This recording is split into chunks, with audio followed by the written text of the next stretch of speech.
Je vous ai informé il y a quelques jours d'un litige qui est en cours avec une cliente française qui a mal entretenu notre pick-up, y laissant deux dommages. Le premier dommage se situe au niveau d'un cache qu'elle a essayé de masquer en allant voir un garagiste. Et le deuxième, c'est une protection sur la rampe qui permet de monter sur le pick-up qui aussi est endommagée. J'ai fait une vidéo dans laquelle j'exprimais bien évidemment mon mécontentement, notamment parce que cette dame-là avait disparu. On a essayé de la joindre à plusieurs reprises, elle ne répondait absolument pas du tout. Je lui ai envoyé des messages dans lesquels je lui donnais 24 heures, faute de quoi je serais contraint de devoir exposer son visage. Tenez-vous tranquille, elle m'a rappelé. Elle m'a rappelé et on a eu un échange dont je vais vous parler tout de suite.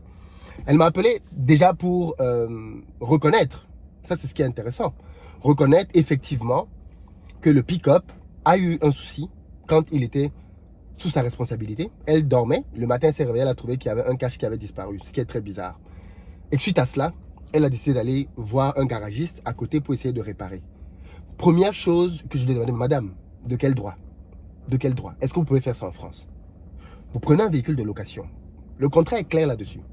S'il survient un incident pendant la location, le loueur doit obligatoirement en référer, le locataire doit en référer obligatoirement au loueur de la panne, afin que ce dernier puisse prendre les dispositions nécessaires. Il est formellement interdit pour le locataire d'essayer de réparer une panne sur un véhicule de lui-même.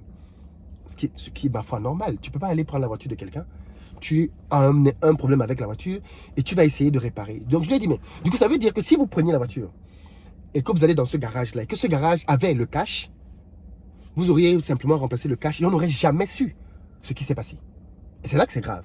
Parce que ça veut dire que on peut avoir une quelconque autre panne sur la voiture, vous allez la faire réparer de manière totalement arbitraire et vous considérez que parce que vous avez fait ça, alors le véhicule a été entièrement réparé du tort. Ça, c'est extrêmement grave. Vraiment, c'est extrêmement grave de faire ça. Ça ne se fait nulle part. Est-ce que vous faites ça uniquement parce que c'est l'Afrique? Parce qu'il ne vous viendrait pas l'idée en France de prendre un véhicule d'un loueur, d'avoir une panne sur le véhicule et de vous amuser à aller essayer de réparer la panne par vous-même. Première chose. Deuxième chose, elle refuse de payer les frais de livraison. En fait, comme je vous ai expliqué précédemment, quand quelqu'un loue la voiture chez nous, qu'est-ce qui se passe? Ce qui se passe, c'est que on a l'option selon laquelle on peut venir lui déposer la voiture au lieu de son choix. Soit il vient au bureau et on signe au bureau, il prend la voiture, on fait un état des lieux. Soit il nous dit là où il est et on vient lui déposer la voiture là où il est. Et on fait l'état des lieux, on signe. On récupère une caution. Et bien la dame a décidé à l'aller qu'elle voulait qu'on vienne lui déposer le véhicule à son hôtel. Donc, un commercial est allé pour faire la tâche. Ils ont signé, ils ont fait l'état des lieux, on lui a remis la clé, elle a payé les 10 000 francs. Somme que je trouve d'ailleurs ridicule parce que tu fais venir un chauffeur de Yopougon bien souvent, aller-retour, ça prend au moins 5 000. Tu fais partir un commercial, les deux seulement font déjà plus de 10 000. Tu brûles du carburant pour y aller. On considère que le carburant est à la charge du client, puisque c'est lui qui a demandé qu'on vienne vers lui. Mais au retour, elle demande encore à ce qu'on vienne récupérer le véhicule.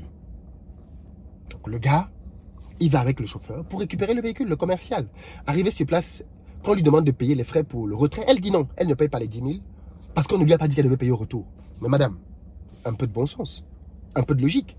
Si vous dites à l'aller que vous êtes d'accord pour payer pour qu'on vienne chercher le véhicule, fallait-il nécessairement vous rappeler quand vous nous demandez de venir récupérer le véhicule au retour qu'il faut encore payer? Elle dit qu'elle ne paye pas parce qu'on ne lui a pas dit au départ qu'il fallait payer. Ça, c'est pas clean. Ça, c'est pas fair. Ça, c'est pas good. Vous voyez la logique déjà. Et ça me fait me dire quelles sont les intentions de la dame. Pourquoi elle procède comme ça? Donc elle dit mordicus que non, elle ne paye pas parce qu'elle n'a pas dit qu'il fallait venir chercher le véhicule. Je dis, mais madame, enfin, elle n'a pas dit, elle n'était pas informée qu'il fallait payer. Je dis, madame, ok, d'accord, de vous à moi. Raisonnons 2 secondes. Vous demandez à ce qu'on vienne vous déposer, à ce qu'on vienne récupérer le véhicule à votre hôtel. Les gars qui viennent là-bas, ils viennent à pied, ils viennent sur une tortue ou sur un éléphant.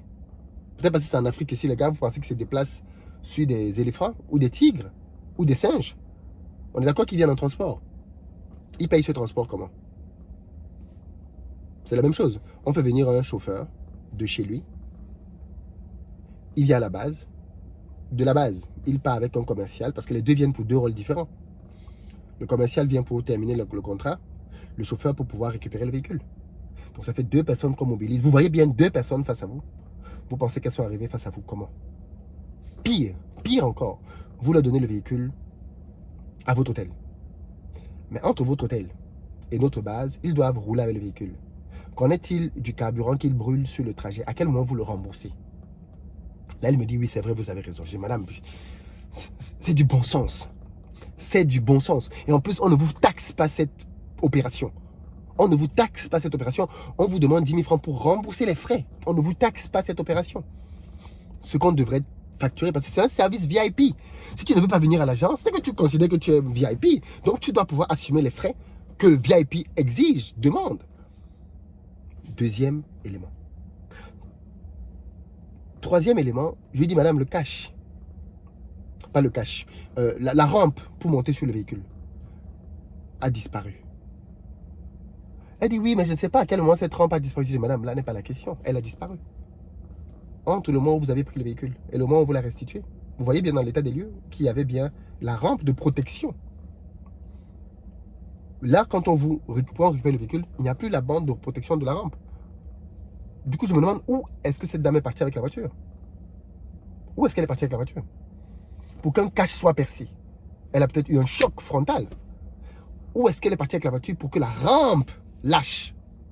La protection de la rampe lâche. Où est-ce qu'elle est partie? On ne sait pas. Donc, vous savez quoi? La meilleure, c'est que on découvre qu'elle a pris le véhicule. Elle dit qu'elle aurait eu une crevaison.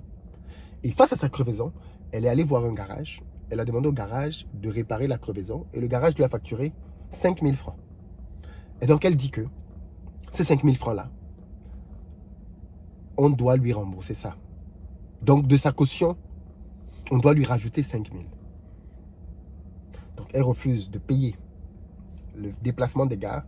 Et elle dit qu'il faut lui payer les 5 000 francs pour le pneu qui est crevé. Madame, c'est encore la même chose. Vous avez le pneu d'un véhicule de location qui est crevé. Vous prenez sur vous d'amener ce véhicule dans un garage. Mais madame, on a des garages partenaires. On a des accords avec des garages. Vous prenez sur vous d'amener notre véhicule dans un garage partenaire. Vous payez là-bas une somme. Et vous décidez que parce que vous avez payé cette somme, nous, on doit vous rembourser cette somme. Alors qu'à aucun moment dans le processus, vous nous avez contacté pour valider quoi que ce soit. Madame, c'est quoi le problème? Il me semble que vous cherchez manifestement des problèmes. Qu'est-ce qui se passe? Parce que ce que vous faites là, vous ne pouvez, même dans un cauchemar, on vous réveille, on vous dit faites ça en France, vous ne pouvez pas faire ça en France. Pourquoi vous faites ça à Abidjan? Pourquoi? Pourquoi? Elle me dit, ok, d'accord, je vais réparer le cash et la rame. Je dis, madame, c'est normal que vous répariez. Par contre, nous, on va aller prendre un devis chez le concessionnaire. Elle me dit, alors, par contre, quand vous allez me donner votre devis, je vais aussi envoyer ça à un contact à Abidjan pour qu'il me donne un autre devis. Je dis, mais madame, pardon? Qu'est-ce que vous venez de dire là? Donc, vous pensez que je vais vous marmailler sur un devis? Alors, attention, madame. Le devis que je vais vous donner, c'est celui du concessionnaire. Donc, c'est lui qui a vendu cette voiture. Et c'est lui qui répare cette voiture. Donc, je m'en fous de savoir que vous avez un garagiste au quartier qui peut vous faire la réparation à 5 000, 10 000, 50 000 francs moins cher. Ce n'est pas mon problème. Moi, je répare mes véhicules pour ce genre de panne chez le concessionnaire. Donc, je vais ramener ce véhicule chez le concessionnaire. Il va me faire un devis. C'est le devis que je vais vous adresser. Et c'est le devis qu'il faudra payer. J'ai été assez ferme. Sur la fin, elle dit, ok, d'accord. Donc, voilà là où nous en sommes aujourd'hui.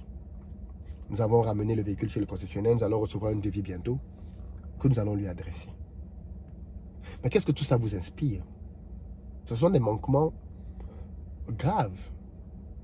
Ce sont des manquements qui, pour moi, laissent entrevoir une certaine condescendance. Et c'est ça qui est gênant. C'est pas qu'il y ait eu un accident ou que ça arrive dans la location d'avoir des accidents. Je veux dire, mais c'est l'attitude. Le fait de se croire tout permis.